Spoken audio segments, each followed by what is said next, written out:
That was good. Like I felt like if we wanted to, we could have kept talking about that a little bit longer. But I was like, let's go and wrap this up. We honestly could have. It felt. It I feel didn't like feel we forced. it didn't feel forced, but I do feel like your last like three we kind of rushed through. We could have, like you said, if we wanted to expand on, we could have talked more about them. hmm Yeah, I definitely blew through those real quick because I looked at the time. I was like, oh, we're already at an hour. I Let's. was it was coming up on like 48 minutes, and I was like, how do I let him know what time it is without being?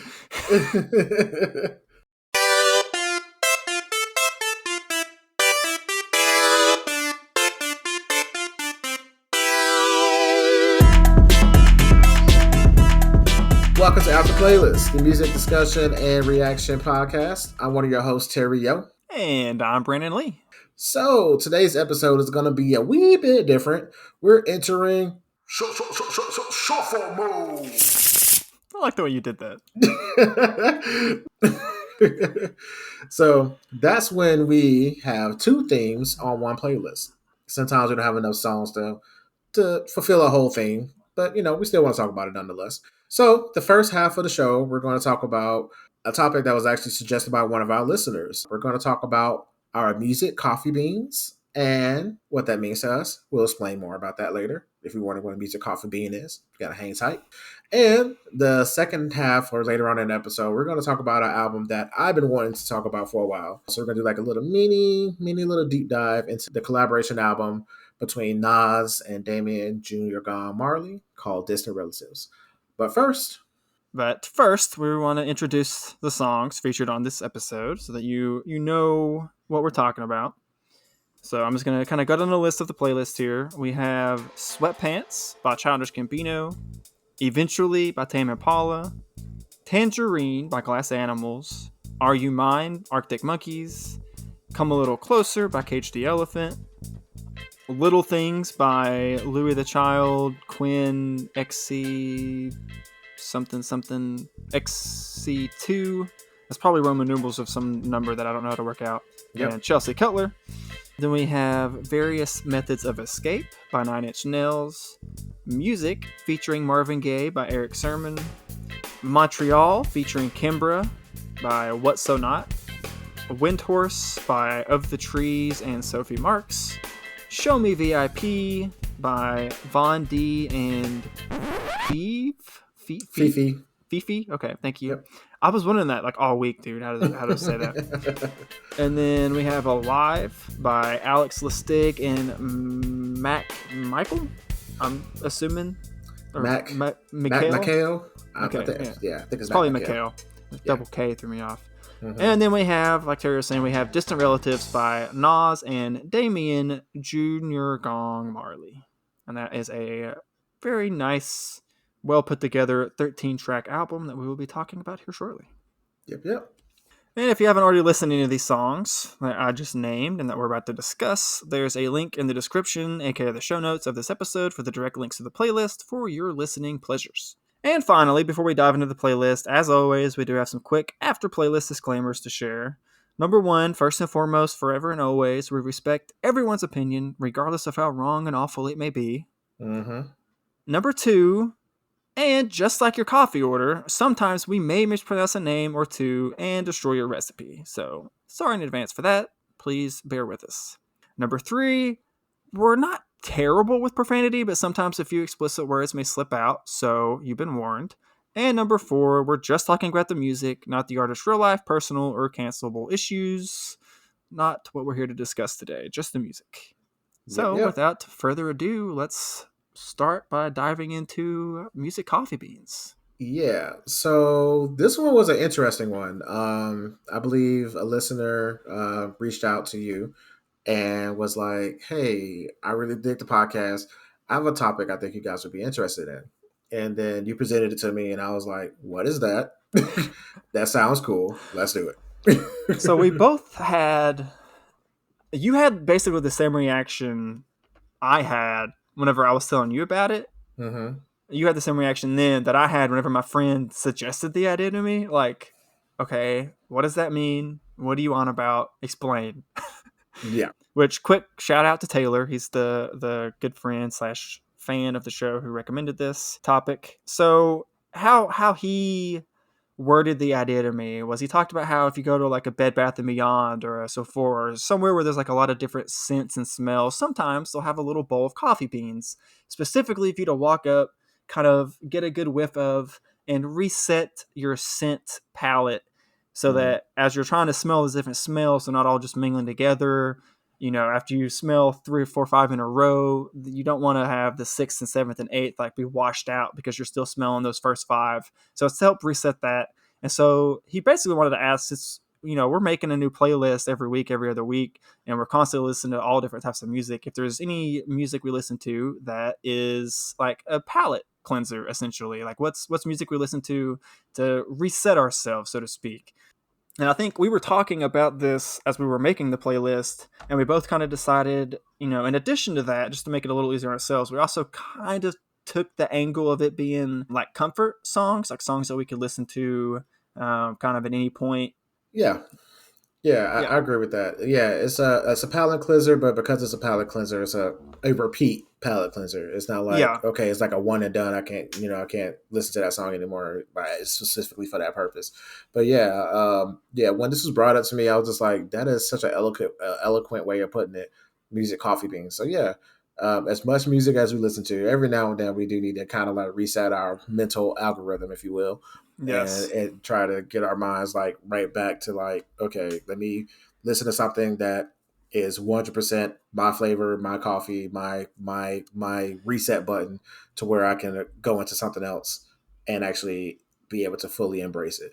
So my coffee beans may be different from your coffee beans, the listener. I know for a Mm-hmm. fact, based on this playlist, my coffee beans are way different than Brandon Lee's coffee And beans. and vice versa. Yes.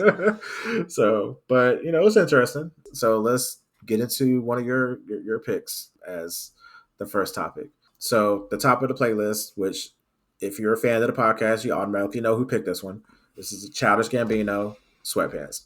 So I will say, I guess, slight caveat. The the way we set up the first half of the playlist is the first six, the first, let's see, yeah, 6 songs were mine, and then the rest of the singles were yours before we get to Distant Relatives. The first four, yeah, the first 4 songs, so Sweatpants, eventually Tangerine, and Are You Mine. Mm-hmm. I picked these songs, and these songs are my musical coffee beans, but I think I could make an argument that the albums each of those songs is from, I could Mm-hmm. literally pick any song from that album and it would have the same effect essentially. Mm-hmm. So yeah, I started with Sweatpants. As any longtime fan will know, Childish Gambino is still, I think if he's not my favorite, because I mean we've listened to so many good music, it's hard to say like definitively one artist or group is like my all time favorite. He's definitely like up there though. Mm-hmm. Childish Gambino, he's one of those artists that I've listened to his music. He doesn't have like a huge discography by any means, and I've listened to his music so many times that a lot of his songs I like know word for word by heart. And Sweatpants was definitely like whenever I was first getting into him, that was like this album had just come out like not too long before, and so this was all blowing up. And yeah, it was like the first like probably big song I like really like just literally by osmosis hearing it over and over and over and constantly playing it that I ended up learning like word for word. Mm-hmm. Like as a white guy, if I can rap a rap song, dude, and perfectly rap all the words while skipping the words, which word I'm Mm-hmm. talking about that I can't say. If I can Yes. skip those words without breaking up my flow, I feel like that's a pretty good sign that I've like really learned this song. And this is Yes. one of those few songs I'm like consistently able to do that on. So For sure, for sure.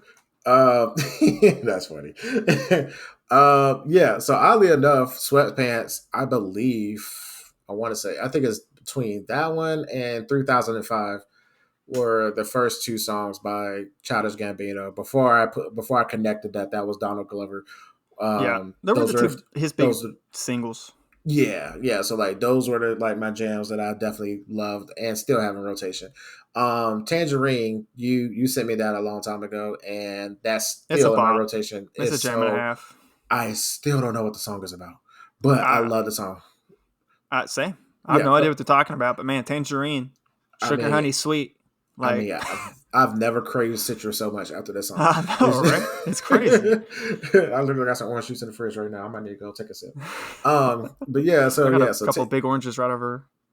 I can like look hey, at them from here almost. hey, there you go. Eventually, that album Currents, it has one of my favorite songs by Tame Impala off of there. I think that's the album that Same Mistakes, whatever came from, I believe. Yeah, same mistakes or new mistakes, same old person. Yeah. Literally, dude, just again, every single song off that album is great.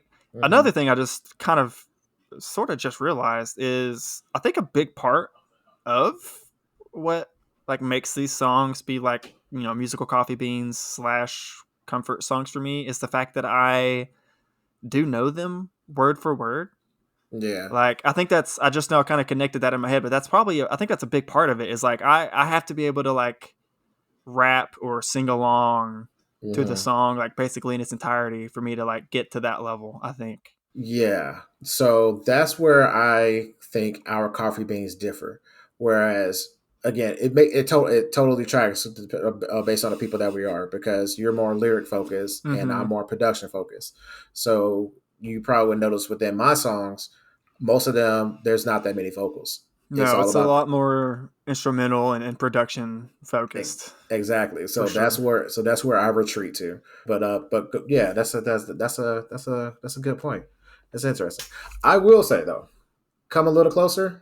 Banger, banger, banger, banger. Banger. Dude, Love that song, bro. Why I have don't you been know. holding out? You never I sent don't me that know. I song. literally realized as I was adding this, I was like, holy, I've not added. We've been doing this for a year now, Hmm. this podcast.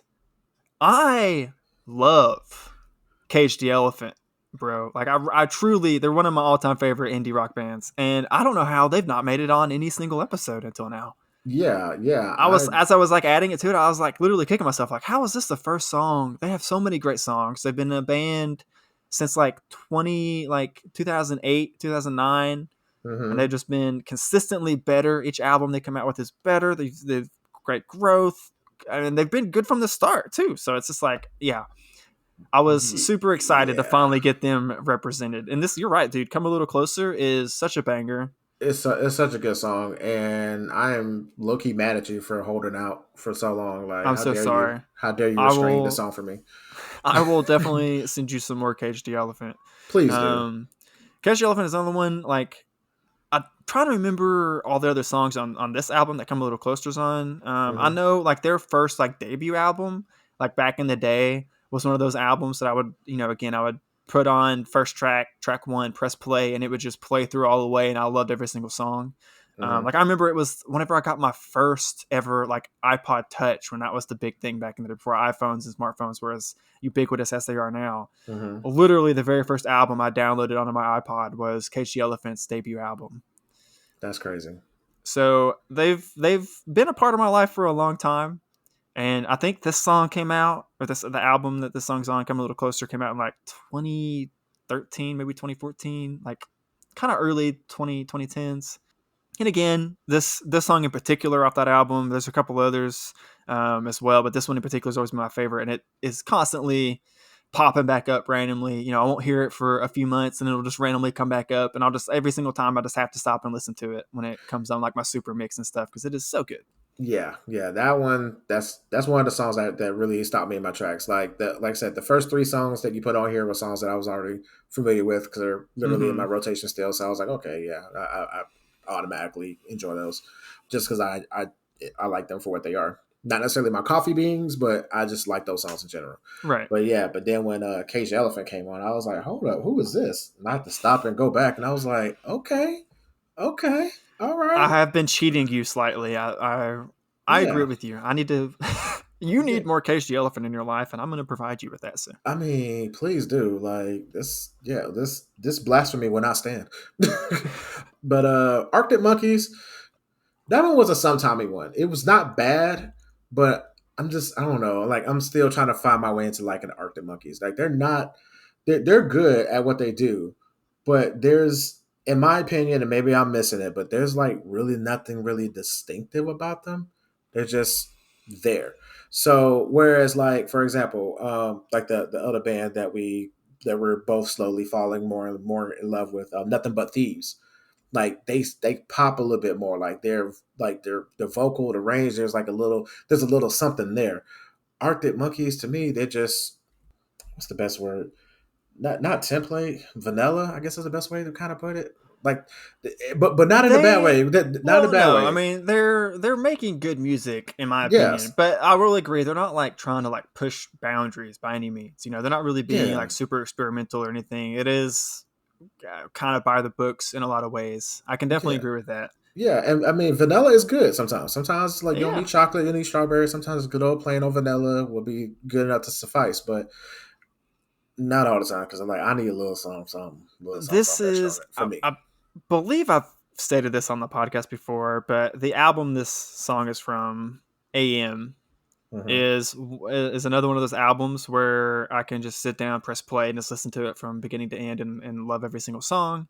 And Hmm. I do think in the context of the song, Are You Mine hits a little different because it's like kind of right in the middle of two kind of slower, kind of different vibe songs. And then Hmm. this one comes on, it's a little bit more frantic, it's a little bit more, maybe not frantic, it's not quite frantic, but it is a little bit more quicker pace than some of the other songs that are much more like down tempo and chill that they have on the album, which is part of the reason I've always liked this one. But I do recognize if you're just getting that by itself without those other, context songs around it, it maybe won't hit as well.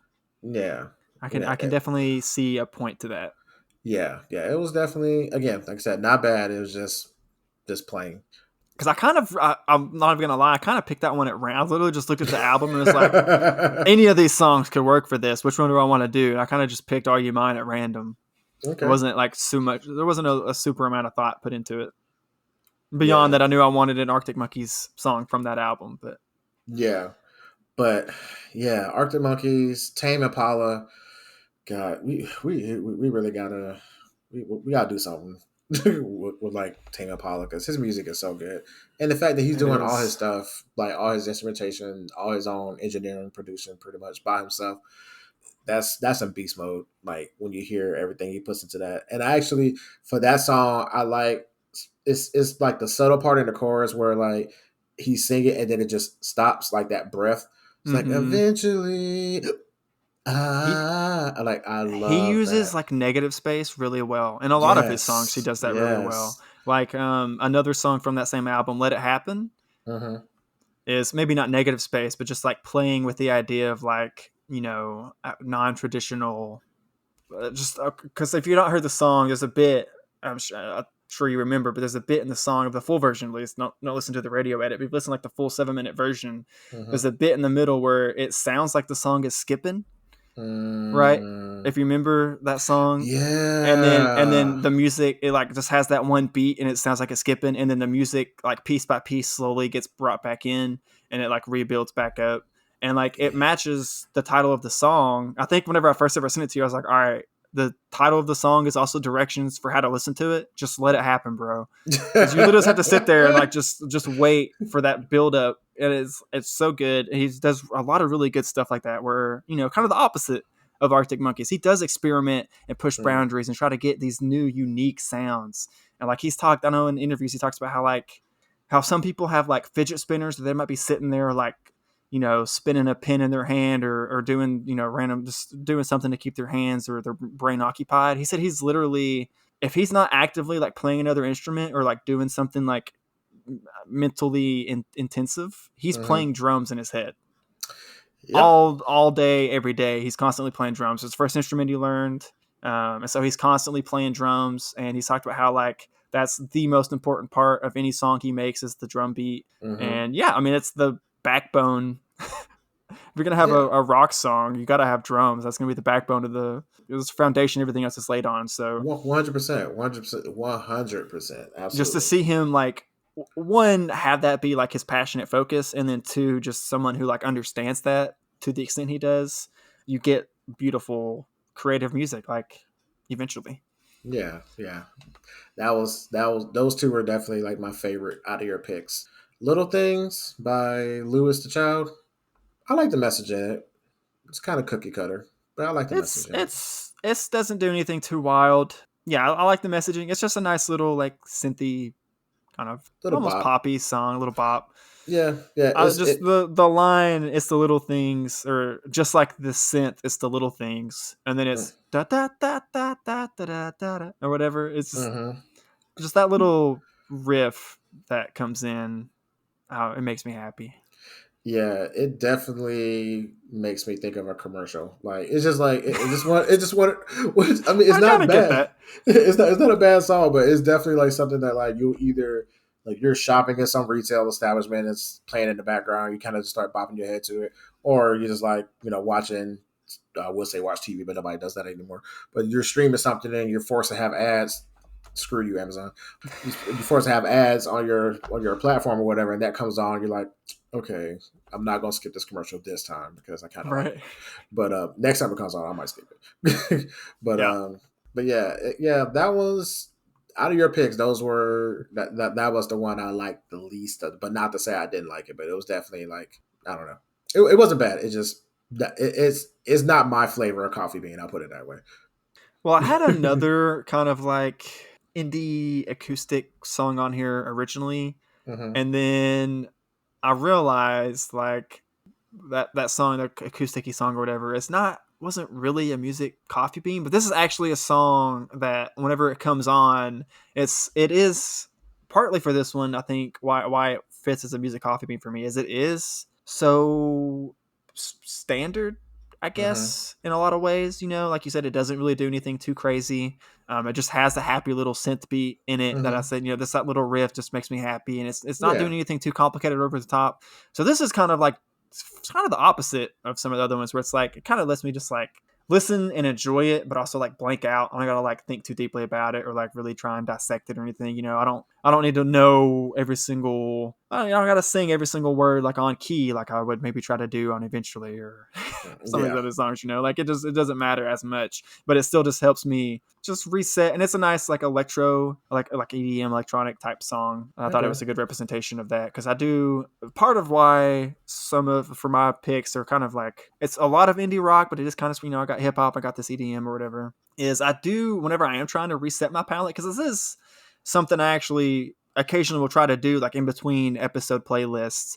I'll try to just like listen to some normal, quote unquote normal stuff like non-podcast stuff to reset myself and kind of get myself in what I would consider like a normal headspace musically before I dive into another playlist. And this hmm is just definitely one that is a nice like EDM song that does that for me. Kind of just gets me like back in a normal, I'm just a listener enjoying music versus I'm a creator listening to music for content. So it's a mental shift that is kind of important, I feel Yeah. like. And the Yeah. song That's is fair. definitely one of the ones that helps me get to that point. Yeah. Yeah.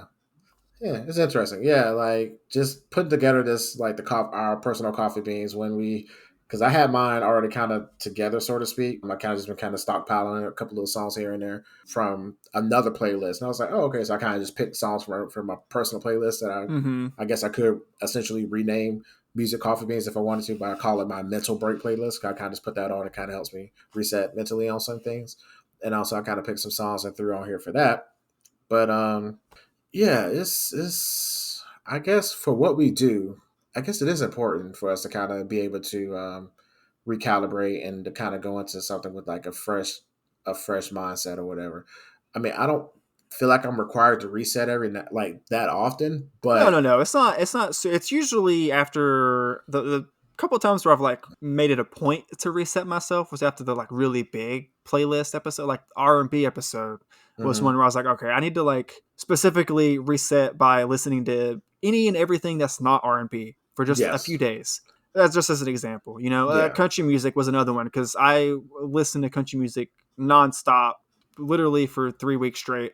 And so mhm, once we got done with that episode and we were done with that playlist, I needed to bump some like, some hard hitting hip hop and some like thrasher metal. Like I needed to just get drastically different away from it just to get out of that country mindset because I kind of forced myself to like really get in that perspective for that episode.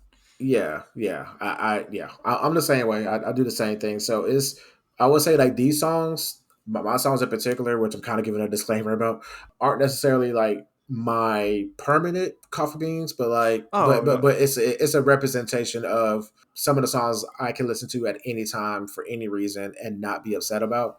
And because of the vibe of the song, it does put me in a certain kind of headspace. But I'm very similar to you in that regard, where like if we're listening to like a big behemoth of a playlist, like I need to listen to the antithesis of that genre just to do a hard left, so I can like then eventually balance out and just like re-level myself. But these songs in particular, like I said, I picked my songs first, and then you added yours, and I was like, oh wow, our beans are different. So let me move my ambient shit down to the bottom. so so for me, I tend to like I'm similar to Kevin Parker, aka Tame Impala, because I have ADHD or whatever. So my brain is constantly going, waking up in the middle of the night with thoughts. Like I'm always got stuff going on. So anything that allows my brain to enjoy music and not having to think, or something that would just allow me to just maybe clear enough space to where I can have something going on in the background, but I can actually hear the thoughts that's going on,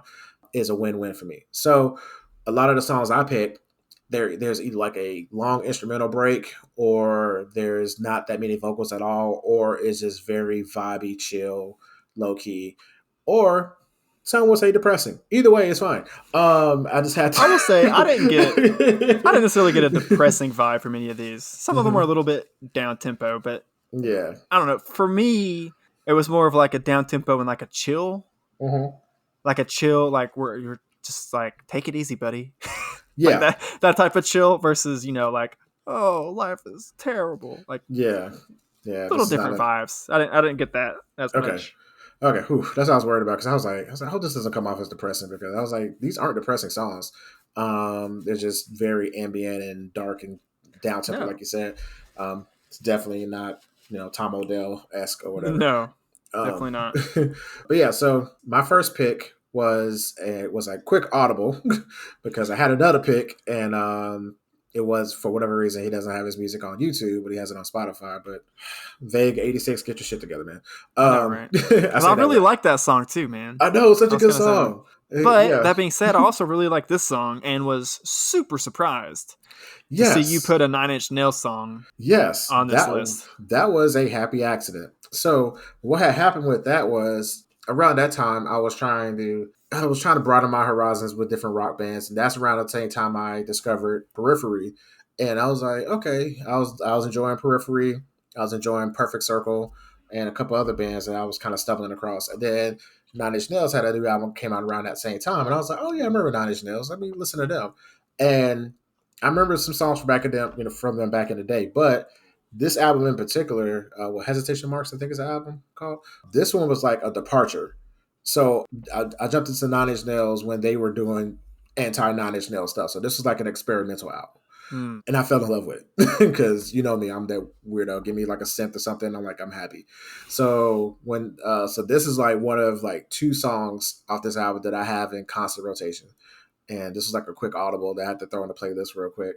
But I really like this song for a multitude of reasons. I like the rocky the rock synth thing that they're doing. I like how quiet his vocals are. Yeah, So his it's vocals very. have a very like quiet, understated force almost. Yes, I feel yes, like I loved it. So, and like when I was first listening to it, I was like, okay, so what's my EQ off or whatever? But once I got the no, vibe of the what song, Trent Trip, that's not Trip Reznor, is it? Reznor. Yeah, I yeah, think he's the lead singer for Nine Inch Nails. yeah. He like I'll be honest, I've not extensively listened to Nine Inch Nails. I've kind of just heard them sporadically on accident, Hmm. here and there, like a handful of times over the years. Yeah. But that is one thing I've always consistently been impressed with was his vocals. Yes. Like Yes. even way back in the like starting way back then whenever they Yeah. like first started out and then all the way up still. I guess still today he's still doing pretty good. Yeah. So yeah, I was definitely pleasantly surprised by that. And then okay, I'm about to get a little vulnerable. Don't judge me. So the part in the song where it gets really quiet, the music is quiet, and he's also whispering, and it gets real quiet, and then the beat comes back in. I would say 85 to 90% of the time when that comes on, I have to freestyle at that part. Like I just Nice. because the beat comes back in and I just get so hyped and like that whole instrumental part, like I'm just like busting flows or whatever, and then like I'll cut my verse right when the chorus comes back in, and I'd be like, damn, why can't he get like a guest spot, like throw like a Kendrick Lamar or something on there, like he did Oh it with man, Imagine Dragons, like can you imagine Kendrick Lamar like on this kind of beat, like just I it's bet just Tech so Nine would be good. willing to do it. Oh, Tech would kill it. He Like would love to get on any, there with Trent Reznor. I guarantee anybody. it. That's what I'm saying. Like no doubt. And like just like that part is just such a vibe. Like I like when I guess when like I don't know, it's a whole vibe. Like all my coffee beans are all about vibes, man. Like just when it gets real I quiet agree like with that, that. and then it just like picks back up. You just like you feel that. What's the scientific word? I think it's like so Yeah, you feel that. that's scientifically correct, I believe. Yeah. I really enjoyed this one. Just again, I've not really extensively listened to them, so but I have like always enjoyed listening to them, which is kind hmm of a weird paradox. Yeah. Um, I probably should go and like actually listen to them because I've enjoyed what I've heard. And this Yeah. one definitely just continues that trend of just being like, wow, Nine Inch Nails, you deserve your place to be still. I mean, I assume they're still around and kicking. 20 years later. I think they started in like the '90s, right? Yeah. They're definitely in the '90s. Like I recognized them from way back in the day, but Yeah. again, like I've never really happened to listen to them like that. But when it happens to me, I'm fine with it. So I will say I enjoyed all of your picks, and especially the last four are definitely. I mean, they're very specific, like vibe heavy hmm tracks, and I wouldn't mind if any of them pop up. But I really am looking forward to various methods of escape and your next song, music that you picked. Yes. Those two were my favorites, and I think if I had to pick one over the other, I think music would win out for like hmm number one spot. But they're neck and neck.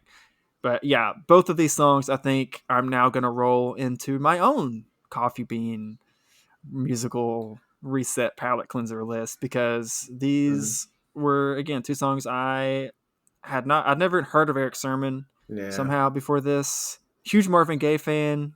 So Yeah. yeah, So music was that song is such a vibe, dude. It is, oh my god. it's so good. It's Just so good. like music. I Just. was just like, man, that is such a good song to just be driving down the road to, just with the system turned all the Oh way up, baby. windows cracked down, you got the wind blowing in your hair. We've had some nice Do-do-do-do-do. weather this past week, so I was actually able to do that once or twice, and it was just, Oh yeah, I love it. I love it.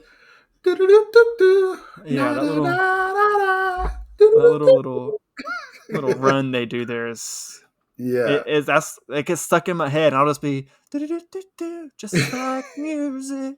I was like singing that to myself at work like all this last week, dude. It's such a good song, and I remember when this came out. So Erick Sermon, another veteran in the hip hop game, been doing hip hop since I want to say its inception, if I'm not mistaken. Like he's been around for a minute. He's part of the legendary group. What's that EPMD? I think is where he came from. I might be misremembering, but he also collaborated with Rakim for a while too. I think. Hmm. So I might be getting my facts mixed up. If I'm wrong, whatever, shoot me a message. I can take it. But this song in particular was pretty dope when it came out because the video, I was a big music video head, and it said featuring Marvin Gaye, and the way he did the video, this is early, special effects and stuff, but he had like stock footage of like Marvin Gaye, but he was splicing it in like they were together, and like just like how the Mm. song was done, the way he cut the samples in, it feels like they were kind of having like a back and forth conversation, and Yeah, and like they were in the same room. But this, like the samples that were used from for this song were outtakes from a recording from back in 1982, so long before both of us were even born. It was because when did this song come out? Let me ask you that. this song came out in 20 god 2000.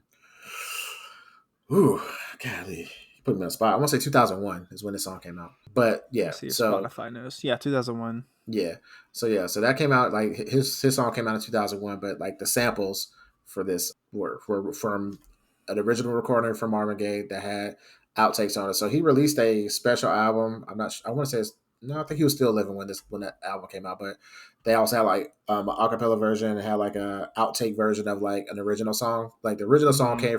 the original song was called "Turn On Some Music," but I guess the demo version was called "I Got My Music" and had outtakes of different vocals on it.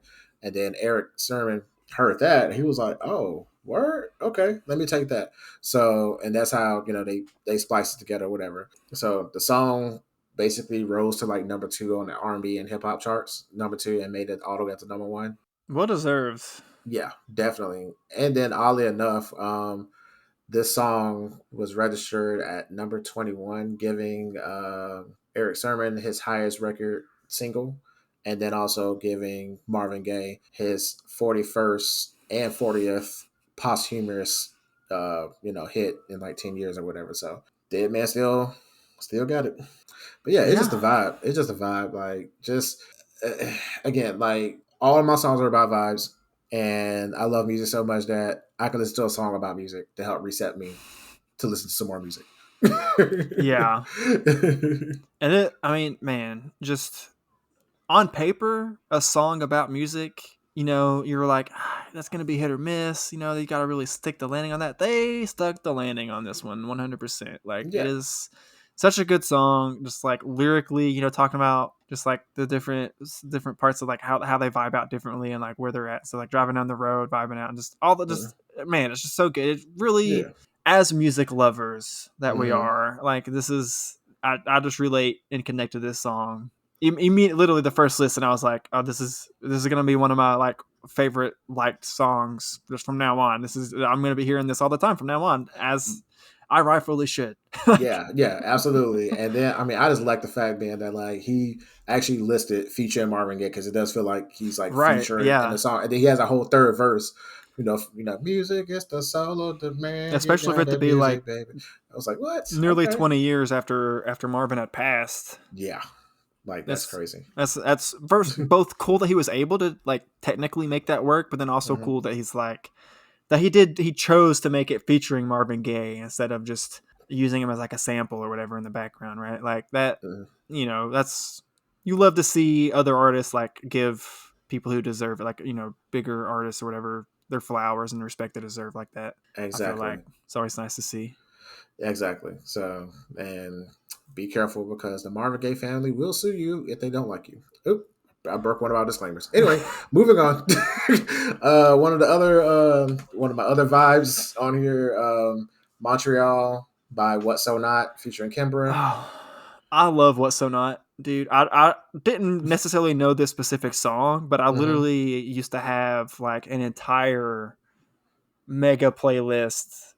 I believe it was on Google Music back in the day when that was still a thing. Yeah. That was literally just What's So Not. It was like just a giant compilation of any, because they had a bunch of different like mixed albums Hmm. and stuff, like just like Remixes and big stuff, remixes and stuff like that. EPs. And yeah, a ton of remixes that are just like remix other songs and whatnot. And I was Mm. just one, like I'm talking like 80 to 100 songs long, just this giant playlist of nothing but What's So Not.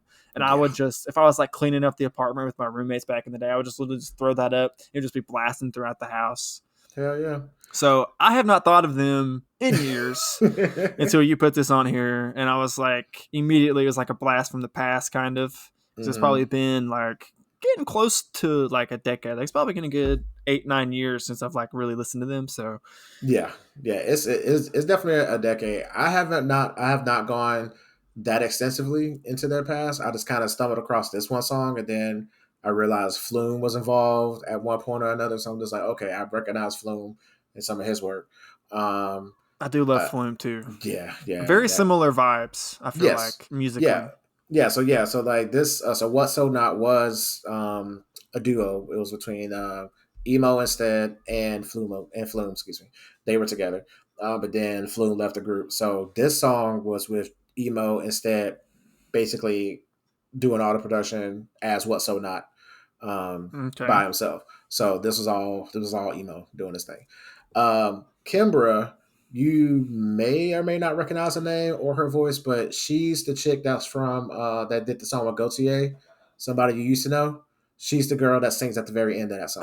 Okay, I definitely recognize the name, and it has Uh-huh. been slightly bothering me. I chose Mm-hmm. not to like look her up to see what else she's in, but I Mm-hmm. was every time it would like loop back to that song on the playlist. I would be like, just trying to think where else do I know her from. I didn't know if maybe she was on other, because again, 100 song Yes, playlist back in the day. and I was and like, actually, maybe it's from one of those. I don't know. and that too, because she has collaborated with Flume and them in the past. So It's almost they've. definitely because I've listened to like all of Flume's basically entire discography as well several Mhm. times. So if she's worked with them, that's definitely where I've seen her from.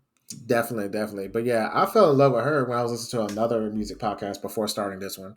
And She's got she a was really good voice.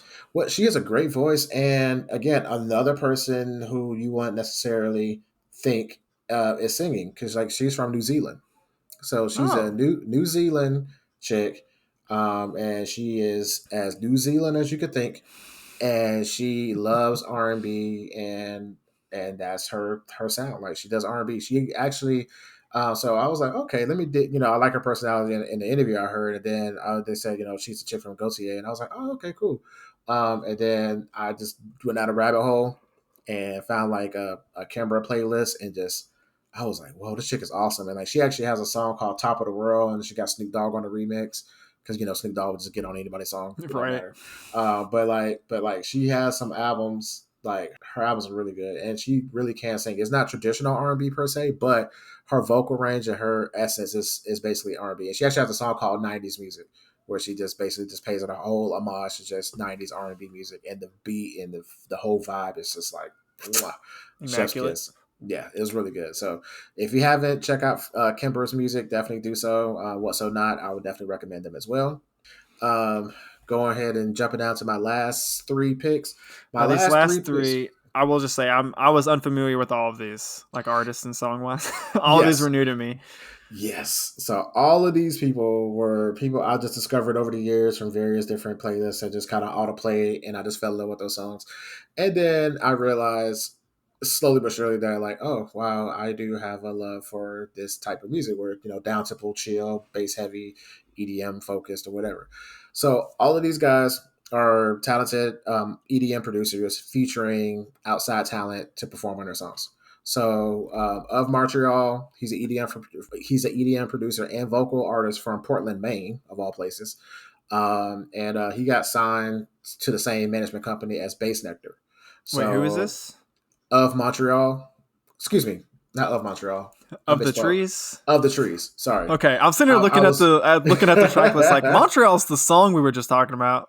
But Okay, like, yeah, of the I mixed. trees. Yeah, of the trees. So like, I was thinking about Kimber, and then the next song, Yeah, and there's actually a band called Of Montreal that Janelle Monáe has worked with. So that's why I was getting that mixed up in my head. got you, My got you. bad. But yeah, Of the Trees. Correction. Is an EDM producer and visual artist from Portland, Maine, And they're on and the same label as Bass Nectar. You said. yes, yeah, same management team with Okay. them, and that's how he blew up. But yeah, like so, his whole thing is the whole ambient sound and all that stuff too. But yeah, just like you don't really think of EDM coming from Maine of all places, but uh, you I mean, what know, else did they got up there? uh, EDM and crabs is probably all you got. you might I'm want to get sorry. that. You might Anyone in want, Maine that's listening, I apologize. I know y'all have probably a lot more stuff up there. I've yeah. never been. Let me not cast aspersions on a whole state I've never even set foot in. I mean, look, it's fine if you got EDM and crabs. There's a cream for it. It's fine. Um, they'll There's clear a that whole new right on meaning to up. crab rave, man. They'll clean that right on up. But yeah, so Of the Trees, pretty dope. Like I said, the guy's a visual artist, so I went to their website, checked out some of their merch. All their merch is sold out, but the merch that they had available up there was pretty dope. So I'm like, okay, I'm not sure if he designed it or not, but like some pretty Hmm. cool stuff up there. The Sophie Marks, have no idea who this chick was or what she's doing, but I researched her up real quick. Big shouts out to her. She's probably like the only good thing coming out of Florida. Dang, why we out here? No, these We states are are catching we we're catching are strays, roasting yo. these states today, man.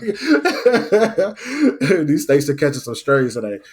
Sorry, not sorry, but yeah, Sophie Marks. She's an indie R&B singer and songwriter, and I want to give her a special plug. She has a song called "White Walls," and again, somebody who doesn't look the part, but this chick really can sing. Like she's not auto tune heavy or nothing like that. She has a simple song. It's about 2 minutes long, and it's just her and just killing it. So, mad shouts to her. and she's super cute. Um, Okay, okay, moving okay. on, moving on to Von D. Von And D, Fifi. Fifi. So I couldn't figure out which Fifi was this Fifi because when I was trying to find Fifi, it's too many Fifis out there. So whatever Fifi you is, good job. You did a good Yeah, job on this song, but that she did. I don't know which Fifi you are. But I like there's another version of the song that I really like. And when trying to find a song on a separate platform, I couldn't find that version. So I was really Mm, upset about that. But then I stumbled across the VIP mix of that song. And I mm, was like, oh, okay, this is kind of funky. I'm digging this. So it's like kind of loungy, but then you throw in like the EDM on top of that, change the whole vibe entirely. So the yeah. original version was like really I want to say oomsy, but it was more definitely than this. But Okay. with this one with the piano added on top of it, like the original version didn't have a piano.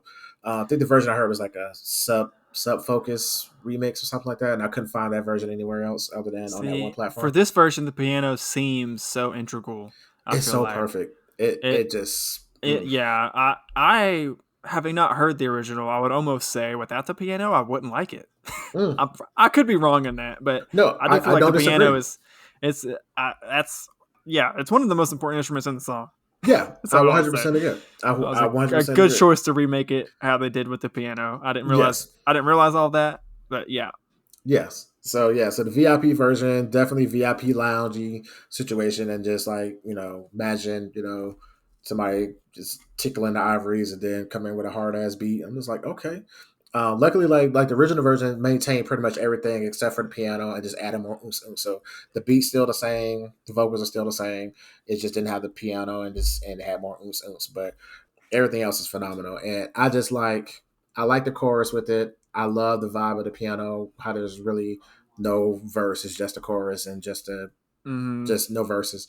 Which me being a person that I am, sometimes I insert my own verse, sometimes I don't. But it is a vibe where I'm just like, just show me. You know what I'm saying? So I enjoyed it. But Von D, he's a French EDM producer, so he's actually out there in France doing his thing, Oh, okay, okay. and been active for several years, toured around the world multiple times. He did. I really didn't get a chance to find like I didn't find like a website or anything like that to really see what his true origin story is. He seems to be kind of like one of those producers that just want to produce and not really be out there like that, which is fair. Yeah, Um, I can respect that. yeah, yeah. And the last one, you're gonna be shocked by this one because I was pleasantly surprised by this one too. So Alive, produced by Alex Lustig, featuring McHale, whatever. Mikhail, McHale. probably, maybe. Hold on one sec.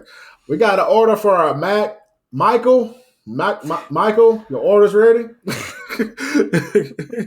Yeah. but so Alex Lustig, he's a producer from Belgium, actually. Oh, I So so feel like so that's he, a little, at least here stateside, that's a little uncommon to say the least. it's Belgium, uncommon, Belgium especially when producers. you collaborate with all these artists from the states. So Who is Alex Mac? Lustig, Who is Mac McHale? Then I assume you're about to tell me. yes, I am. So let's focus on Alex first, real quick. So Alex, he's a producer from Belgium. He's focused pretty much like on chill, ambient, trap style beats or whatever, and he's worked with Drake, Future, Lil Wayne, Tanashi, Amine, Machine Gun Kelly, and Gunna, to name a few. So Okay. he's been out here doing his thing with a lot of hip hop artists on these chill beats and stuff. So I'm like, okay, so if people don't realize how small this world is, that this guy from Belgium is out here making songs Making with Drake beats. making Drake beats, like and getting some Like, of that Drake money, like come on, man, it's you can't tell yeah. me music is not the unifier, I'd never even heard of him until now. Like, right? heard his name until this playlist. So Yeah. So definitely go that's back and crazy. check out some of his stuff. Like he's good. But to your girl, McHale, or whatever. So she's an up and coming R&B singer, pop singer. Oh, it's a lady. Lady, yes, yes. So Just the the chick, name Mac just makes me yeah, think of a guy, but same. it And is then spelled differently. So yeah, and then the Michael or Mikhail part was a little different too. So I was like, I guess that was a choice, which is fine, or if that's her given name or whatever. but artistically, I can see how picking a gender neutral name, you want to give yourself a fair shot or whatever. So that's Yeah. why when I saw her name listed on the song, I was like, okay, is it two producers or who's the girl that's singing? And then I looked her up. I was like, oh, that's her. Again, another small world. She's from Montana. Like this chick from Another Montana. place you don't really hear a lot of music coming out of. Nope, not at all. Especially not this. So you got a Belgian producer scooped up this chick from Montana, working with Drake and Lil Wayne and all of them. Like you can't. I mean, you can't tell me music don't unify people. Like Yeah. that's crazy. Yeah. That's like the perfect example of that. Yes. Literally worldwide connections Right. being made. Yes, all over music. So, but yeah, so for me, my coffee beans are, again, just to reiterate, my coffee beans are purely about vibe and instrumentation. Like that's what I go to when I need to reset. When I'm listening to like an extensive playlist or something that's really a lot, or that's something that's really extremely aka garbage. I'll put this on just to kind of like, okay, let me chill out and just let me just kind of woosah and just start from here and then go wherever else I want to go. And then, I mean, again, my foundation is hip hop, but because these songs aren't necessarily hip hop, it does have the hip hop influence embedded in it with the production, Mm-hmm. the drums, and all that good stuff. For sure. But just the vibe and the ambientness of it all, it gives me a chance to really not think about what just happened Yeah. or everything else that I've been listening to. It just gives me a second to just be like, almost like, I guess it's gonna sound so corny, but it's like almost like a music meditation, so to speak. Yeah, I get that. Yeah. I So would agree with that to some extent. yeah. Yep. So yeah, Yep. that's our at least some of our music coffee beans. And you said earlier like this isn't like a permanent thing, and no, it's not because some of these songs we maybe might grow out of, or there'll be other music that comes in that'll replace them, or at the very least, we'll this isn't all encompassing of a list. Like there's Yeah, other for sure. music and stuff. This is just some of our like favorites we kind of wanted to use to highlight this phenomenon of like resetting our palettes musically. Absolutely. And now, speaking of resetting our music palettes, I'm going to share with you one of my biggest coffee beans of all time because I actually listen to this album sometimes when I need to reset from everything too, and that includes hip hop. So we're going to take a quick break and then talk about some distant relatives. Distant relatives coming Distant, up. distant, distant, distant, distant. And we are And back. we're back. We're back. We're back. Back. Shuffle mode. There you go. Damn it! Now I got to make a sound effect. You do it to yourself, bro. I do it to myself every fucking time. God. Anyway, so we're back. Still talking about our music coffee beans, but sometimes you need a little something stronger. Need a little something that's gonna really truly reset your mind frame, your everything, your existence, your purpose, your life, all of that. This is this album for me. I'm talking about Nas and Damian Marley's joint album together called Distant Relatives. Um, it was this album. It does something to me, and it's I guess because it's Afrocentric, and then me being African American, I feel something. I feel a connection to something that I'm longing for ultimately. Um, so growing up in the States, we're only taught certain aspects of Right. our history and certain parts of our culture, and there's like a lot of things that are missing or omitted from our history, and we have to go dig in the weeds to find those things. And then when we do find them, because we're conditioned to not believe them or not have misinformation before misinformation was a big thing. He was like, no, I don't believe it, or like cite your sources. But it's a lot. Yeah, it just for me it does something for me personally.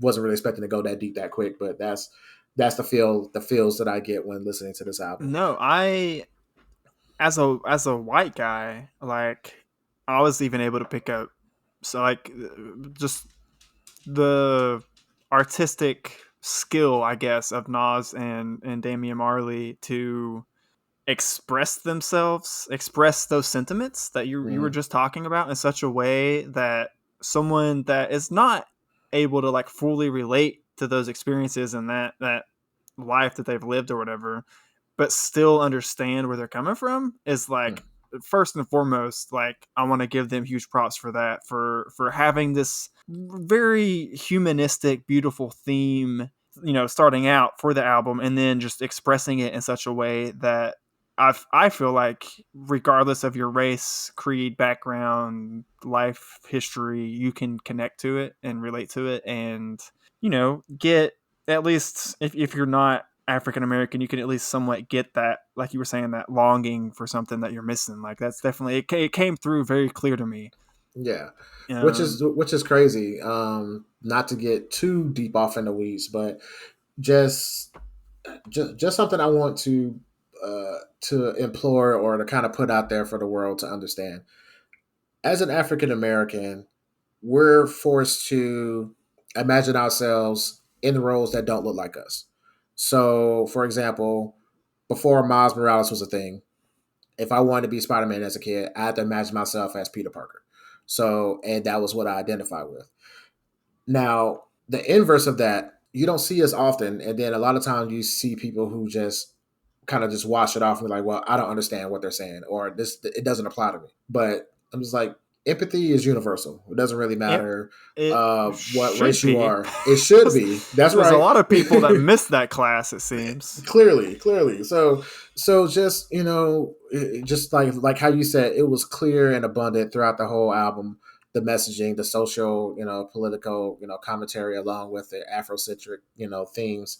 There are some people who would just dismiss it or won't pick up on it or just won't catch it or won't even attempt to even understand it because it's foreign to them. But again, as an African American, we are conditioned to, we have to uh, if we want to assimilate into society, we would have to, in multiple different ways, have to adjust ourselves or imagine ourselves in those roles accordingly, or empathize with things that don't necessarily look or sound like something that we're into. So I want to put that Yeah. out there first and foremost when listening to this album. This album is for everyone, even though it's a heavy African theme behind it. It is Well, for everyone.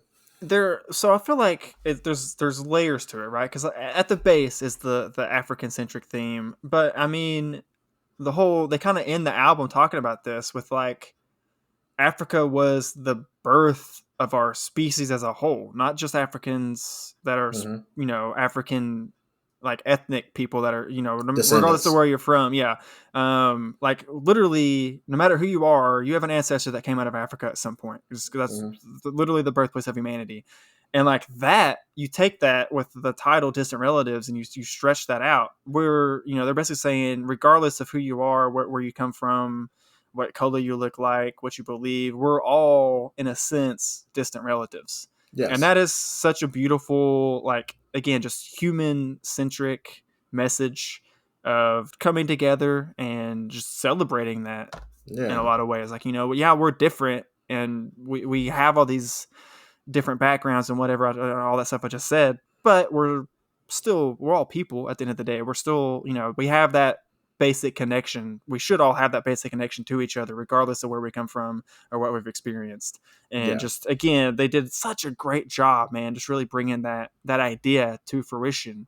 And Mm-hmm. this album is such a good example of really what we're all about here at After Playlist, of just like connecting people regardless of what where you come from, what you're doing, how you've lived your life, or what you got going on. Like, I think there's something in this album for everybody to get out of, in my opinion. Absolutely. And again, just the messaging in the lyrics. I mean, Nas alone is like one of hip hop's greatest poets, Yeah. and he doesn't really get the respect that he gets. I mean, excuse me, he doesn't get the respect that he deserves, mainly because the way he moves, he doesn't really. He'll do a feature here and there, but he's not like all about being out there like that. And then also, let's face it, Nas has chosen some terrible beats over the years. So his lyrics are great, but the production has always been womp womp.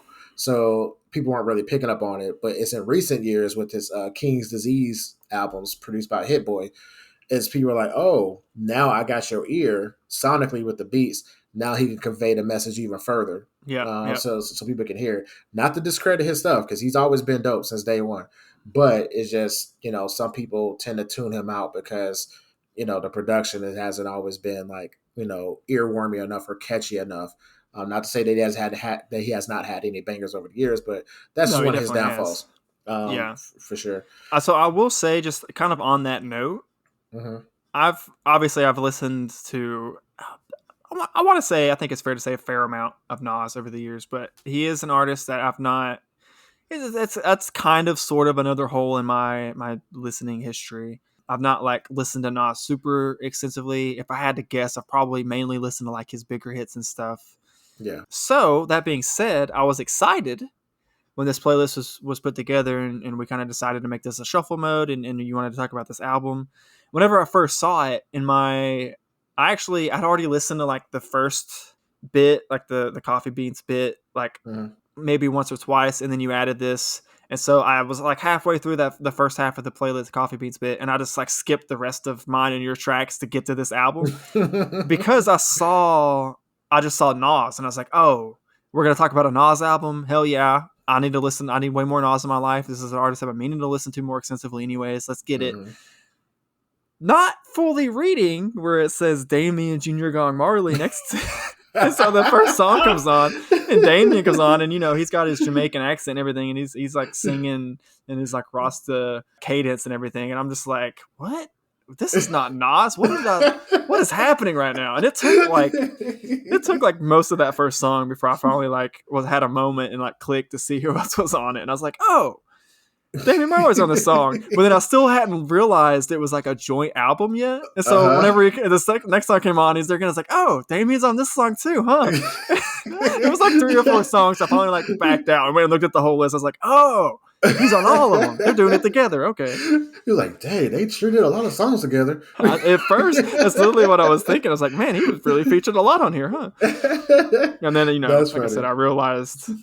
So yeah, but I was really excited just coming into this, just Nas alone, and then I know the like Marley family. There's a few different Marleys, right, that have like went Yes, on to make yes. music after Bob, and they're another. They're not really a group, so I don't know if they do stuff together as a group a lot, but as like a family unit that makes music or whatever, whether separately or together, I've not heard them a ton. It's always kind of just been randomly, sporadically, if they're featuring here and there, just over the years, and especially recently, I've not heard them like Yeah. at all that I can remember. So definitely had a phase where like I was big into Bob Marley and like kind of got into that style of music. So it was just nice to hear Damien, pop up on this album. Or pop up, yeah, every Yeah. single song, but you know what I mean. Yes. Yeah. Yeah. Yeah. Yeah. The guy that keeps showing up on the Nas Yeah, he album keeps over and over popping and over up. Why again. won't you leave? Oh my gosh. How many songs did he do together? Oh, this is the whole album. Oh man, that's funny because like oddly enough that you said that, that's the same thing that happened at work. Like I was playing an album at work, and the guy I was working with was like, "Oh, did they do an album together?" I was like, "Yeah, this is a whole album from 2010." He was like, "Oh, okay." He was like, because like he kept recognizing Nas. He was like, "Damien on this too, huh?" It's like, huh. I guess a lot of folks didn't know about it, so that's why we're doing on the podcast to let Yeah, people know about this album because this album is fantastic. it is fantastic. I also didn't know. I'm glad you just brought that up. I was a little surprised because this was when I looked up. I was so curious. I couldn't wait. I looked up when this came out, Mm-hmm. and I was fully expecting this to be like at least a few years like earlier. Like I was Mm-hmm. thinking more like 2005 ish that this Mm-hmm. came out, but Yeah. like original, like whenever I was first listening to it, what made me look it up was there's the line, whatever song it is that has Lil Wayne on it, and he has a line Mm-hmm. about having a black, oh, my Yeah. generation. My generation. Yes. He has the line about the black president. And I was like, okay, so this had to have been at least 2008. Like, Yes. At minimum. like right at minimum it was 2008. So yeah, that just kind of threw me off just for a Yeah. second. I just thought that was one of me to Yeah. note that. Yeah. So it's definitely, I would say, like the production is not dated, but it's also timeless. If that makes any sense. Yeah, it has a timeless sense to it. It doesn't necessarily clearly fall into like one era or the other. Yeah. So, and that's a big shout out to Damian Marley. So Damian and his brother Stephen Marley produced this album pretty much. Okay, I Like, was gonna ask you that next. Was it just like one producer? Or was it kind of like a shotgun producer for the whole album? But so they did basically the whole album. mm-hmm, yeah, yeah. They pretty much did all the production together, and then Because I really love. There's a few songs where they have like more acoustic Mm-hmm. vibes to it, and like, Yes. just again, just the whole album, the juxtaposition between Damian coming in and singing with his Mm-hmm. Jamaican accent, followed by or preceded by Nas with Mm-hmm. his, of course, like you already stated, his like mastermind lyricism and Yeah. his great flow.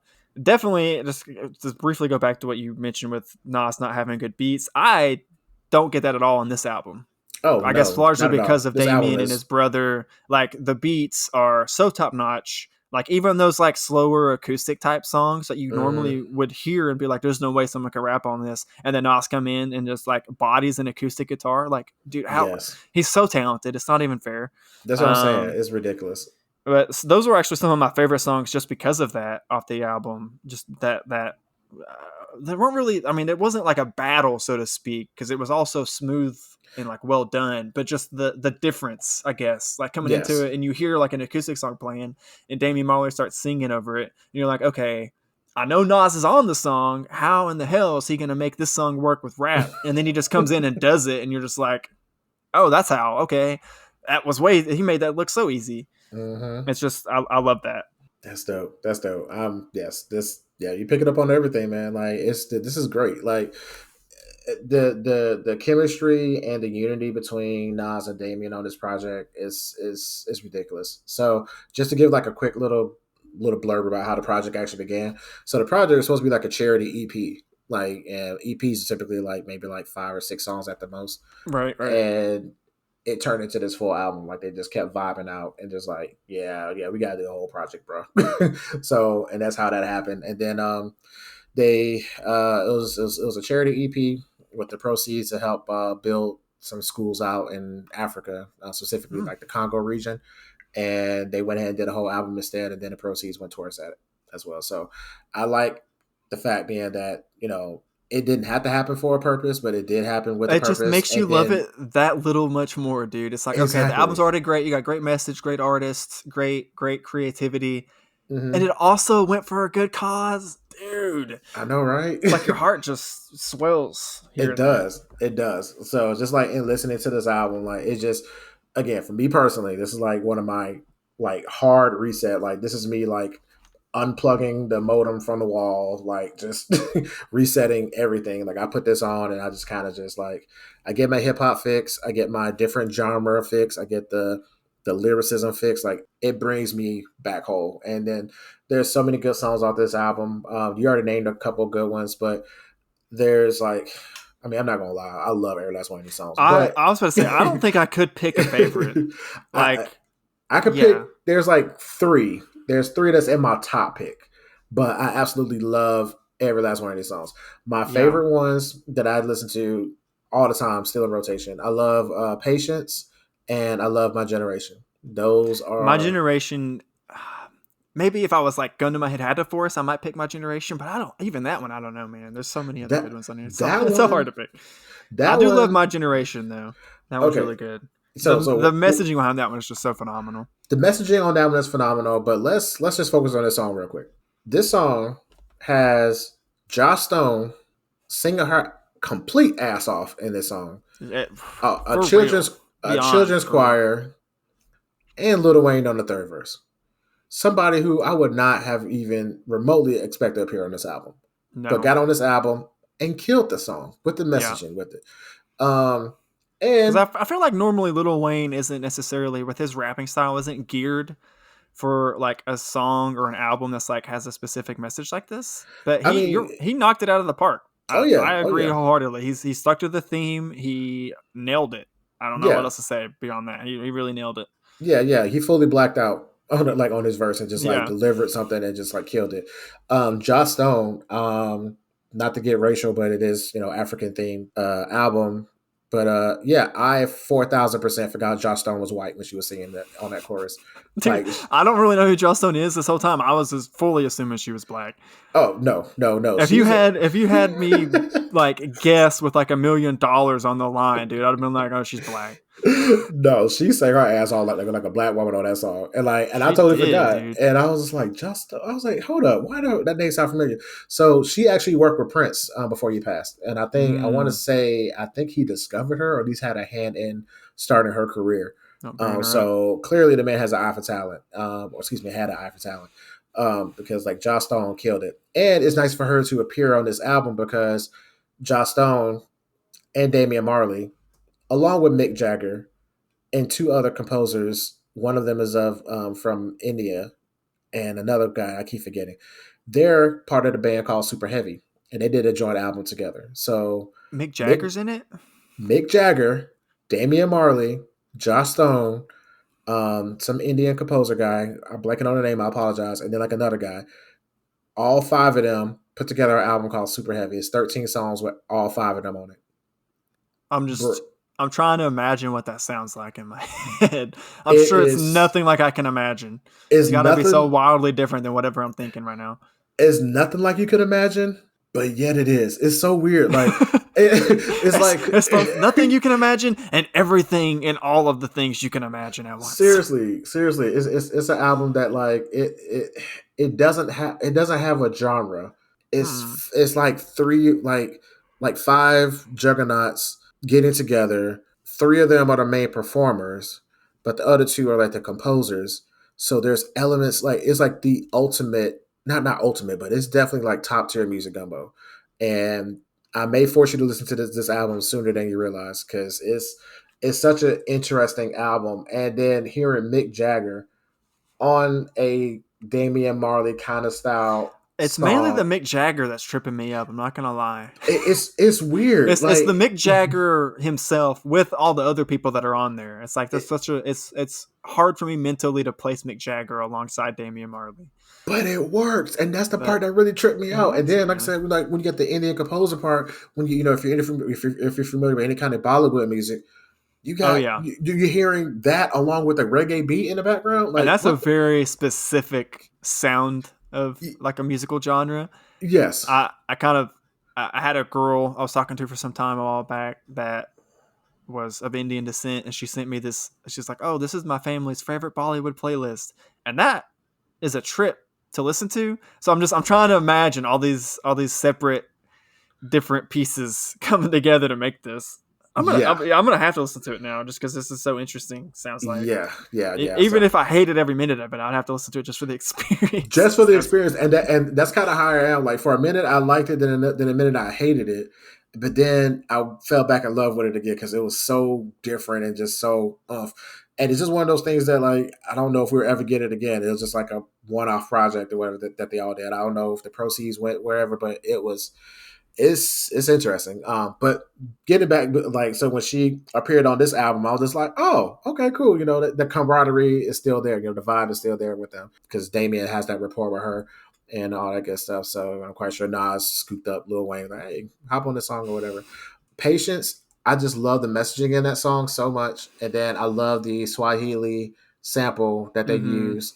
And I had to look it up like lyrically, like what the singer was saying, Oh yeah, and now I can sing it like verbatim with them or whatever. So I'm just like, I love the messaging with it. It's I mean it's so many good messages in it. And then the third song, Despair, ugh, Despair. Which I yes, seen that one on the list before listening to it. It was a bit of a head scratcher. I'm like, this spear? mm-hmm. What? And then you listen to the song and you're like, Yeah. oh, Yeah. You talking about this spear? Like I'm ready to fight. Like I got my war paint yeah, on. Like let's go. And I love the vibe, like with the production, how they actually add the sword or like the metal effect into it. This spear, shake. I'm just like, yeah, yeah, oof. yeah, yeah, yeah. Like it's just it's like little subtle nods like that. I just love. You know, Count Your Blessings. That's like one of the acoustic songs you were talking about. That has like a Yeah. great message. Friends. That's another one. Like that Friends is one. good. It's just. I really like how, like, as we enter with how the album starts, Oh yeah. Oh yeah. the very It's a first whole song vibe. comes out strong. Mm-hmm. Dude, I know we've already said it like 5 times, but literally, there's not a bad song on this album, in my opinion. Yeah. Like, as we enter sets the vibe, then Tribes of War comes in and it's got the just, really hammering home the, like, again, just the human, like, we're all human message. Like, the part where he's like breaking down, like, first it's country versus country, then it's clan versus clan, and then it's family versus family, and like how he breaks that down or whatever. It's just like, Mm-hmm. I don't know, man. Just It's I can't it's get over just the. I mean, the whole package is great, but really the messaging and like the lyricism is what. Knowing me, of course, that's what really draws me in, and like that's what not draws me in, but that's what just like really hammers just how great this album is for me. For sure. And like I knew again, this is one of the ones I've been sitting on for a while. And I was like, I gotta find a good way to bring this in because like just the like how I know how you are lyricism wise, I was like, oh, you're gonna eat this up with a spoon. Like you're gonna Like, destroy this. yeah, like I would literally skip the playlist to get to this album. Yeah. I think that It's says a lot. yeah. Like on repeat listens, I would skip the coffee bean section to get to this part quicker. And like I was yes. like, all right, I know I just finished this Nas Damian Marley, but I'm gonna listen to like a couple of Terrio's picks here. I'll randomly pick 2 or 3 of them, and then it's right back to Damian and Nas. Yes. Absolutely. Then I guess, with Damien's accent, some words are definitely kind of hard to hear or That was one thing, and I meant to sit down and just listen to the whole thing with like Genius lyrics or the YouTube lyrics if it had it like pulled up, but I kept forgetting to do that. I kept kind of just having it on in the background, Mhm. or just didn't have the lyrics pulled up for whatever reason. But yeah, there's definitely some parts where it's I'm not Jamaican, so I'm not around that accent enough to fully Mhm. understand Yeah, same, what's hard being same. said. And I mean, I usually can kind of, using context clues and figure out some stuff. But then when I got a chance to, like really listen to it, and I actually had the lyrics up, like this spear, the chorus alone, like he's actually like listing off legendary warriors, like Mama Tuck and some other ancient warriors or whatever. So like he's like calling upon that generation before them, saying that like all these people have fought for us, we got to fight with us. We got to fight Mm-hmm. too. And I'm just like, oh man, that's so deep. And that's again getting back to how I began this segment of the podcast. There's so much of our history in the states. Again, speaking from the states perspective, there's so much of African culture and African history that is not taught or just completely omitted because we're focused on Eurocentric stuff. And Um, there's even a fair bit of it. I mean, at least I know this was somewhat my experience. There's a fair bit of it that's like, they might kind of touch on it, but it's like obfuscated, and it's like what little information you might learn in school about it is like not correct or not. It's just enough of the picture to like get the wrong idea. You well, don't get the full context. That happened to me a couple times with some things in yeah, for relation to like sure, Africa and other but parts of the world too. But yeah, 100%. I agree with that. But like the point that I'm driving home is like we don't talk about the whole continent. It's like we only yeah, talk about like the Mediterranean area, like the Italies and the the Tunisias and the Egypts. Egypts and the Nile River, and then that's the whole vibe of Africa that you get. Like people don't realize Madagascar and Zimbabwe and all these other countries are still part of Africa, and like they don't like some people really don't even know that. So it's just like there's so much more to Africa. It's a freaking continent. Let's get that straight And first and it's foremost. also a lot of people don't know this.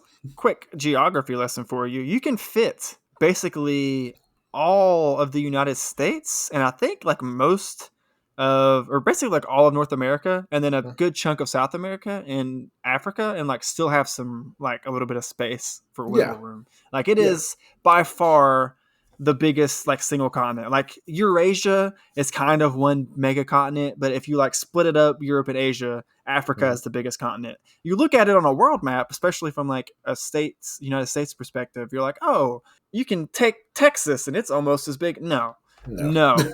Texas is a fraction of the size. As big as Texas is, it Yeah, is. Africa is so huge. People just don't really understand just how big of a country it is. And it that is. also plays in what you're saying because, you have a big country that's a lot of space for a ton of history and a ton of things that happen that just aren't talked about. Yeah, and People then just don't even also realize it's there. with that, and also that Africa is not a monolith. So there's like Oh, so much yeah, that too. different cultures and different segments and different dialects and all these Like different things. that's a great example. Think of how, or that's a great point. Rather, think of as an example. Think of how you move literally from one state to the next in Hmm. our country, and how drastically the culture can change. And then Yeah, again, just put it in perspective. You can fit the entire United States, both with Alaska and Hawaii and everything, all of 50 states, everything we own as a country. You can put it in, and it's like maybe close to like 20% of the continent. yeah. So just what you're talking about, the longer distance is going to mean different cultures, different customs, different all of that. Just different way of living, Yeah, and a lot, and in absolutely. some cases, Absolutely. And like the only thing we can relate to that in the States is like when we go to Alabama, I need a passport. It's crazy out there. I can say that because I'm from there. But but yeah. So all in all, I mean, I don't want to harp on it too much. It's just a solid album with different messaging and inspirational messaging, as well as like I guess waking up and realizing your worth, and not giving up. And then sonically, professionally, like just like not professionally, excuse me, sonically and lyrically, they killed it. I personally, I like the way the album starts, and I like the way the album ends. It starts with you're getting in the grind, you're getting hype, it's like, okay, this is what you're gonna expect. And then at the very end you get the message. But I specifically love how during I don't even think I don't think Nas even raps in that song. He speaks more in that song. I don't think he really raps in that The on very that last song. one, Yeah, the Africa very Must Wake last Up. one, Africa Must Wake Up. I think he's I more think you're direct. right. Yeah. Yeah. But I love when his part comes on, like Nas and not Nas, but Damian and Stephen Marley and the rest of the band, they switch to a live instrumentation. Mm. Like they just like switch it up, and it like just feels like a whole live band aspect happening in real time. Like it's just a whole vibe. So me personally, like I said, when I really need like a hard unplug from the wall and reset and be like, okay, get your shit together, wake up. This is one of my ultimate coffee beans, and but also a whole album that I wanted you to listen, because I'm very familiar with it, and I'm wanting to get your perspective on it because I knew you would like it. You were right, sir. I more than like it. I love it, and it's definitely going to be. I'm fully expecting to see these songs just sporadically start popping up in my super mix, and I will probably add it to whenever I need just a good, tight, both production and rhyme scheme focused album that has a good message. This is definitely going to be like one at the tip of my finger, so I'm going to be throwing on just well, yeah, just to experience that, because this is not something you get with any album you just randomly pull up. Exactly. This is very much a It's a time they capsule. had a full artistic vision. It feels like for this, and Hmm. they were able to 100% stick the landing in achieving that vision, and it shows from top to bottom. Absolutely. Nothing but respect and awe at how good this album is. Yes, sir. But I do have a challenge for you. When you have this song that comes on randomly on your playlist and you got mixed company around you, I just want you to turn the volume all the way up and look them dead in the eye and like don't even blink. Just stare right at them. Especially if it's Despair that comes Despair, on. yes. Or Tribes at War. If it's one of those two, I gotta get my angry face on and just stare him down. Or as we enter, be like, yeah, say something. I dare you. I dare Yeah, you. Say something. Say I something. double dare you. So, anyway, speaking of double daring, I dare you to share this playlist and this episode with your friends and family members and whoever else you would like to, express your love of any of these music copy beans or this album entirely. So, but definitely, we thank you so much for listening and hanging out with us. So, again, if you want to share this with anybody or if you want to tell us what you think, we're available online. You can find all of our social links and previous episodes and previous playlists. All of those things are available to you at any time at afterplaylist.com. We're also on Patreon, so you can find us at patreon.com/afterplaylist. If you would like to support us, we would be very grateful. Absolutely. Every little bit helps to keep the streams going. Yep. Until next time, keep on listening. Keep on listening. Bye. Bye. Black Giraffe made this.